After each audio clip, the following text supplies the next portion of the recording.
previous video, we saw how easy it was to build a form from an Excel spreadsheet, and here is that demonstration of the 100 records loaded from an Excel spreadsheet and all the form items built for it. Now we're going to have a look at building a workflow based on this work. So this is what happens to these records in sequence. So if we scroll down to the bottom of the form, automatically you will have an outcome added to the form, and this is the default one. Now, an outcome are the stages or the events that would happen with a record. So that might be initial contact, you may talk them into a sale, and then there may be sale closed. A number of different stages of what would happen with a record. So what we're going to do now is we're actually going to build that workflow on these records and then do a little bit of work with the records to show the records moving through the different stages. So first things first, we need to build that workflow. These are done using these outcomes. So we already have a default first outcome, so we're going to edit that outcome for a second. So we edit the first outcome, and what I'm going to do is I'm going to change over the title of this to just be called the initial contact for stage 1. So you can call these outcomes anything you like. We're just calling them stage 1 initial contact just for clarity. And really importantly, the display category of what's used is this outcome or this step of the workflow is not complete. There are further steps that are going to happen. There is also the ability for reporting purposes for reporting groups to be grouped together. So for example, the opportunity to sell. You may want to see all the different outcomes grouped together count-wise for all the contacts that we had, where there was an opportunity to sell or there wasn't an opportunity to sell.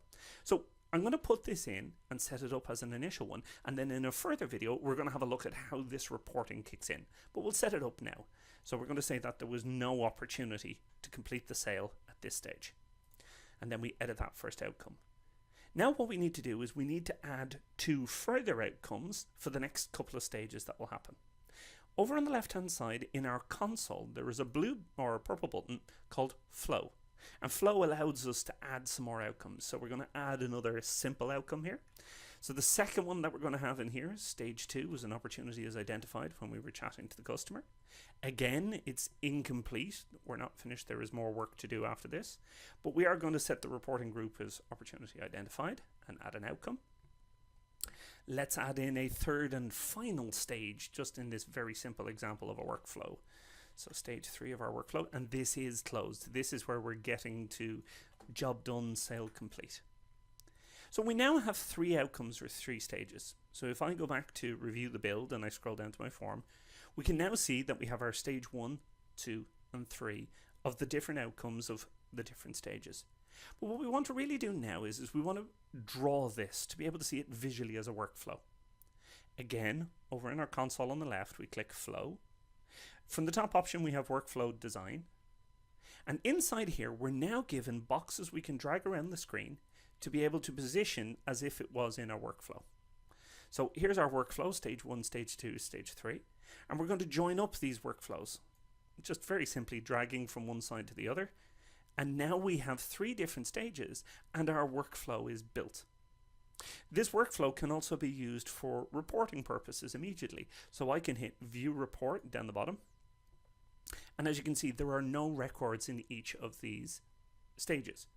So we can do a little bit of work on those records using the outbound contact, and we can see how work will flow through the system. Now we're going to jump a couple of steps because we're going to put some straight into sale without going through the process of stage 1, 2, and 3, just so we can see the count. In BXP, there is a module called Outbound Contact. In Outbound Contact, I'm now going to queue up those records to be worked upon. So I go set the current working outcome for our 100 spreadsheet. And what we will see is there are 100 imported records that are not complete that we want to work on. So I queue up the 100. Agents can now work on those records simply by using Outbound Contact, make an Outbound Contact, and give me a record from that list. So here's our first record. It's distributed to us. And we're going to set this as a stage 1 initial contact. I hit save, I do my work, and on I go. Next record, it hands me the next record in the 100 list. And I'll choose this one as a stage 2 and save. Again, we would work through stage 1, stage 2, stage 3 usually, but we're speeding things along here. So we'll go a stage 3 and save. And we'll do another stage 3 and save just to show slight different in the numbers. So there's our stage 3 and save. We've now processed 4 records, one stage 1, one stage 2, and 2 stage 3s. Now if we have a look at our workflow design and our reports, again, in the design sounds the same, but the report now shows the number of records in the different areas. And for each of those records in the different areas, I can actually click on the 2, and it gives me the records that are in that stage, so I may want to do something immediately with those records and move them along. So that's how you can set up, using the outcomes, a workflow very quickly in BXP.